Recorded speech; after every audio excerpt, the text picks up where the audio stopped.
Alô, galerinha, você é geração concurseira de qualquer lugar do Brasil que nos acompanha sempre pelas redes sociais, aqui diretamente do nosso estúdio do online, www.tiradentes.online.com.br, com o professor Júlio César, que hoje, terminou de gravar a teoria da legislação previdenciária totalmente atualizada após a emenda constitucional 103, de 13 de novembro de 2019.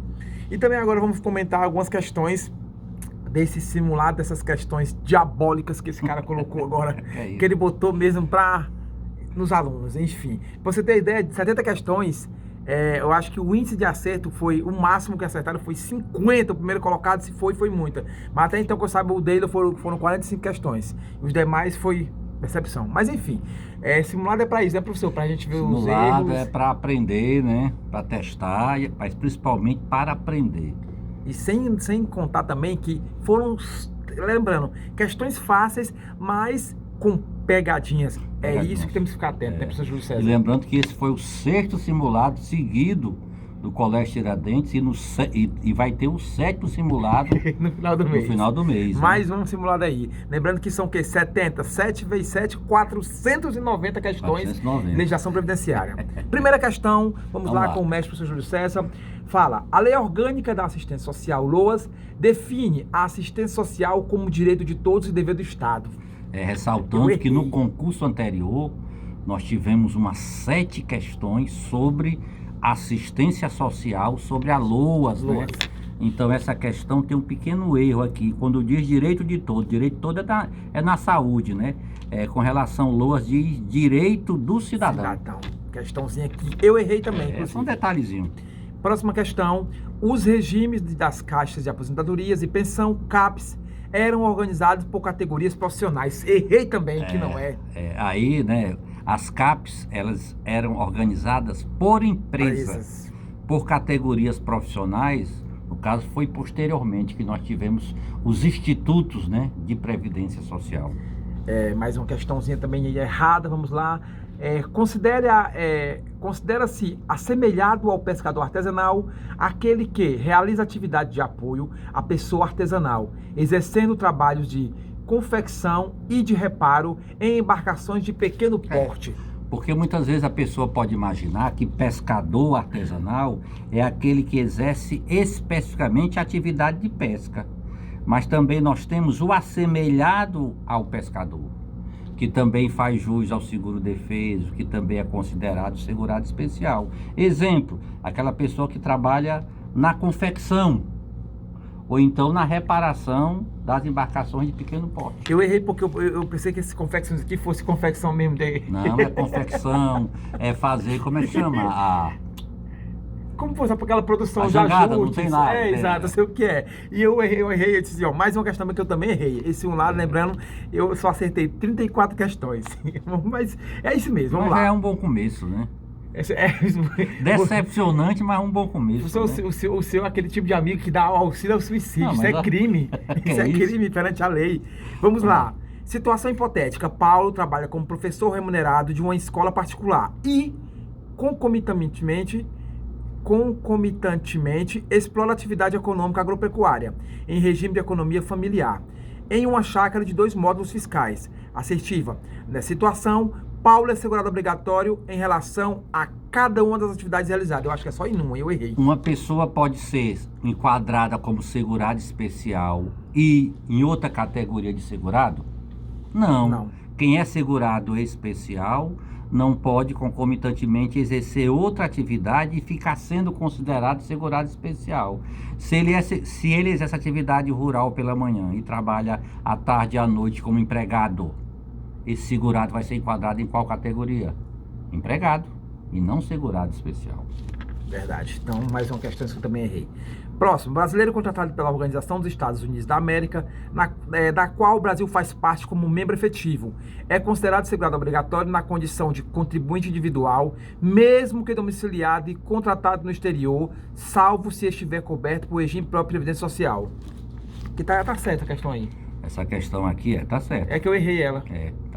Aqui tá correta. Contratado, salvo. Se ele estiver coberto por regime próprio, obviamente ele não vai ser contribuinte individual. Mas se ele não estiver, vai ser considerado contribuinte individual. É porque esse que eu acabei botando aqui, a gente corrige só as erradas. Vamos lá, próxima. Pastor evangélico que atue exclusivamente em sua atividade religiosa é considerado segurado facultativo da RGPS. Nada disso. No caso, o pastor, ele é considerado contribuinte individual e não facultativo.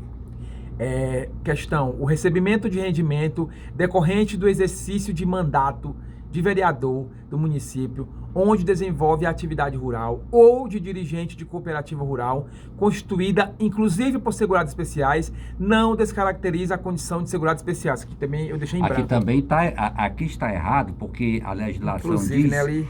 exclusivamente, só vai ser considerado continuar sendo segurado especial se essa cooperativa for exclusivamente por segurado especial. Aqui diz inclusive quer dizer que poderia ser segurado especial e outra categoria. Aqui está errado, porque ao invés de inclusive, leia-se exclusivo. Próxima questão, vamos só nas erradas. A partir da lei 8.213/91, há limite máximo de idade para o ingresso no RGPS?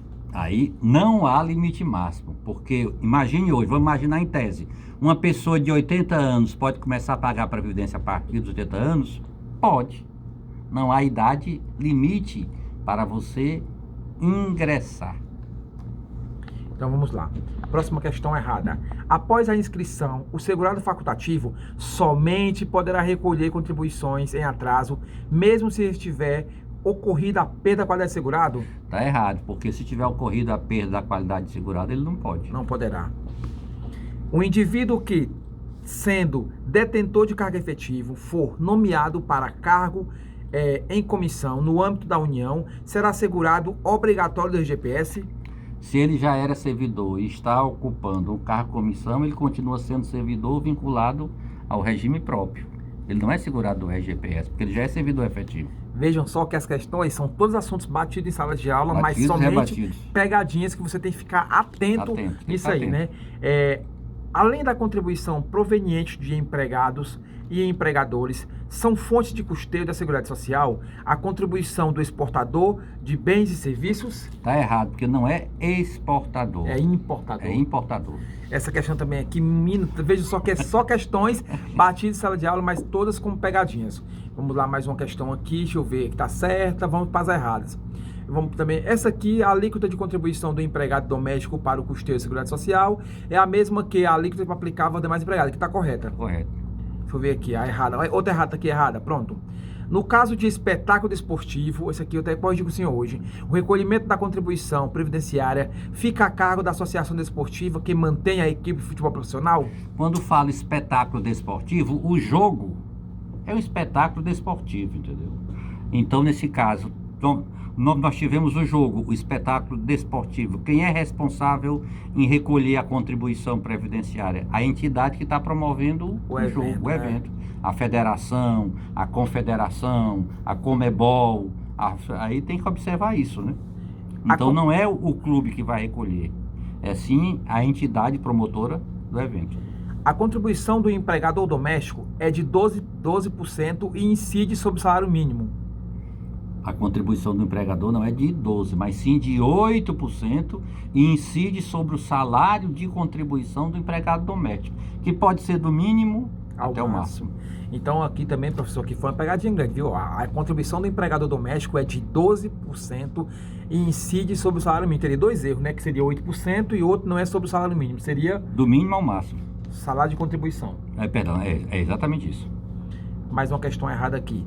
O microempreendedor individual que possua um único empregado que receba exclusivamente um salário mínimo ou o piso da categoria profissional recolherá a título de contribuição previdenciária patronal a alíquota de 5% sobre a remuneração efetivamente paga ao seu empregado. Não é 5%, né, prof? É 3% a cota patronal, 5% a contribuição do MEI e a contribuição do empregado, nesse caso, vai ser 7,5%, porque o dele é salário mínimo, né? Também quero aproveitar aqui e deixar um abração para os nossos cameramans aqui. Tem o Cícero também, que está aqui também conosco. Gente boa demais. Que acompanhou nós aqui nas gravações aqui da legislação previdenciária. Também tem aquele outro lá do outro estúdio, aquele carinha lá também lá, que a gente não gosta do estúdio não. Na hashtag somos mais aqui do Cícero. É o Tiaguinho também lá do outro estúdio lá. Aí também tem a JJ também que vem de vez em quando. Tem a Carlinha também, tem a o Eves, né, o Bomba. Aí também tem a minazinha da Montreal, da Sônia Montreal, qual é o nome dela? Aí tem a Jaci também. E também tem o Bruninho também, que nos acompanhou também aqui também nas gravações. Porque, gente, quando você vê aquelas gravações bonitinhas, mas por trás existe um pilar, existe, no caso, uma fortaleza, existe uma equipe, uma produção toda, né, professor Júlio César? Com certeza. Uma gravação mais uma aqui para poder finalizar. Vamos lá.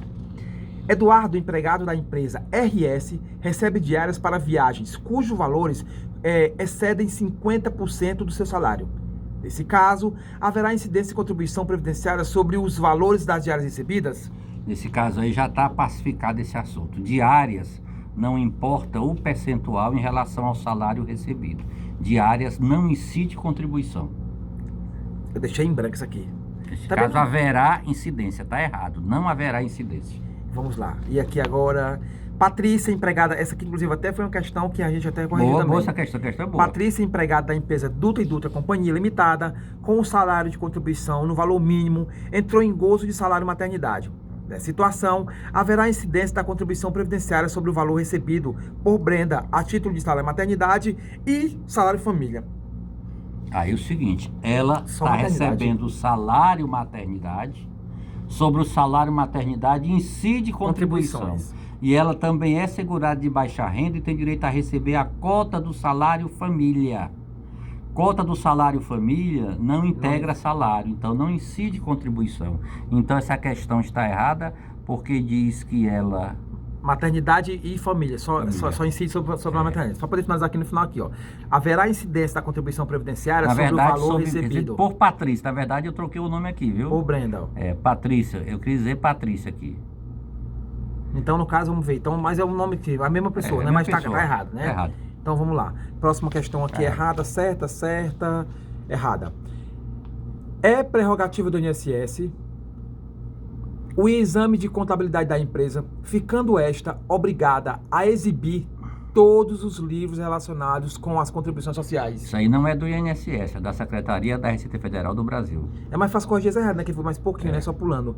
Os débitos para com a União, decorrente de tributos e contribuições administradas pela Secretaria da Receita Federal, não pagos nos prazos previstos na legislação específica, serão acrescidos de multa de mora, calculada a taxa de 0,33 por dia de atraso. O percentual de multa a ser aplicado não tem limite? Tem um limite sim. Tem limite de 20%. 20%, né?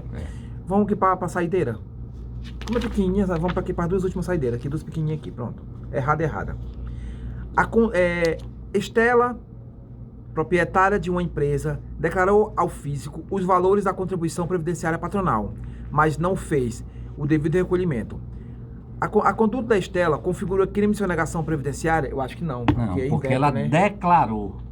É que diz aqui, sonegação previdenciária. Ela declarou que deveria contribuir, só que ela não contribuiu. Então aqui está errado, não configura. Ela não sonegou, ela é devedora. Ela declarou quanto é que tinha para pagar, mas ela não teve condições de pagar. Então ela não configura aí alguma coisa? Nem a proporção indébita, eu pensei que fosse também. Não, indébita é se ela tivesse se apropriado das contribuições dos empregados dela e não recolhesse. Ah, entendi. Então eu errei duas vezes essa questão aqui. A última questão aqui é a saideira. No exercício de sua atividade funcional, Danilo inseriu alteração não autorizada no sistema de informações do INSS. Olha aí, Cícero. Elevando-se substancialmente o valor dos benefícios pagos e assegurados previamente. Vamos ler de novo, peraí, tá muito complicado. No exercício de sua atividade funcional, Danilo inseriu alteração não autorizada no sistema de informações do INSS, elevando substancialmente o valor dos benefícios pagos a assegurados previamente contactados por ele.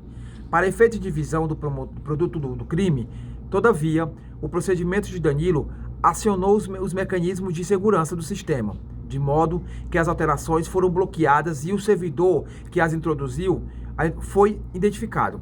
Nessa situação, não haverá crime, haja vista a impossibilidade de consumação do dano ao patrimônio público. Aí houve o crime, ele tentou fraudar, ele iria fraudar, só que isso foi detectado, né? A última aqui, a saideira, prof. Quase disse 5 vezes já. É a quinta saideira. Essa é a última saideira, pronto. Essa vai ser a última saideira. Vamos lá. Se determinado cidadão houver prestado serviço durante toda a vida em zona rural e pretender obter aposentadoria, poderá valer-se de prova exclusivamente testemunhal para comprovar seu tempo de serviço, admitida pela legislação em face das peculiaridades e dificuldades de produção de prova documental no caso de trabalhadores rurais. E aí, prof? Para comprovar tempo, exercício de atividade rural, não basta só ter testemunhas. Além da testemunha, tem que ter o início de prova material, tem que ter algum documento. Salvo alguns casos aí, fortuito de força maior, que estarão previstos no decreto. Mas voltando, para comprovar tempo, regra geral, não basta só ter testemunha, tem que ter alguma prova material, algum documento. Olha só, galerinha, estamos aqui dando uma paradinha. Em outros vídeos falaremos das outras questões restantes, as erradas do nosso simulado, do 6º simulado do INSS. Esse simulado que foi um auxílio ao suicídio por parte da Previdenciária, porque o professor Júlio César, ele não tem pena da gente. Enfim, professor Júlio César, após esse longo período aí de gravação após a reforma, né, da legislação previdenciária aqui do nosso online, para o aluno concurseiro é essencial ele ler, reler, copiar e fazer exercícios. Né? Então, nós vamos começar a gravar vários vídeos aí com exercícios para a gente ver a disciplina e praticar, né? Porque às vezes a gente aprende mais com o erro do que com o acerto. É interessante o ser humano, né? Professor Júlio César, obrigado mais uma vez aqui diretamente de Fortaleza, Ceará, na companhia do mestre, professor Júlio César, fera da legislação previdenciária, o cara que tá sempre mandando ver, que trabalha há 35 anos aí no INSS. Enfim, professor Júlio César, para finalizar aqui, eu quero mandar um abração pra galera do quiosque Samsung, que vai ser lançado agora o telefone mais top, mais esperado, o S20. Eu estou no S10, ele pula logo pro S20. Então, vou começar a colher as minhas contribuições aí, as contribuições diárias. Tá mais barato que S20? Tá nada, vai ser em torno de mais ou menos 5 mil reais. Ave Maria. Mas para mim, que trabalho nessa área, no caso com redes sociais, eu preciso de um telefone sempre top. Então, vou pedir um aulão aí, um aulão solidário aí ao professor Júlio César, ao Cardoso, ao Ruivo, ao Wagner Lobo, aos professores aí da área, aí, Alex Magno, ao Aires, aos professores da área, poder fazer um aulão pra mim aí, né? Então, brincadeiras à parte. Bem, galera, obrigado a cada um que nos acompanha. Já estamos bem pertinho de chegar a 1 milhão de visualizações no canal do YouTube. Bem pertinho mesmo, graças a vocês que acreditam no nosso trabalho, porque o canal do YouTube não é meu, não é do prof. Júlio César, não é do não é do colégio, é nosso, porque juntos somos mais fortes, beleza? Então, Mega Sigma Design, a melhor em arte e sublimação, Paizão, Carlos Amaral, Ambei Muitão, Mames também, Luciane Amaral também, Luquinhas, essa família maravilhosa, a qual amo, Restaurante da Priscila, o melhor almoço, maravilhoso, amo demais. Vem me tirar dentes, clientes, conquistas começam aqui, valeu, obrigado, mestre, tchau, tchau.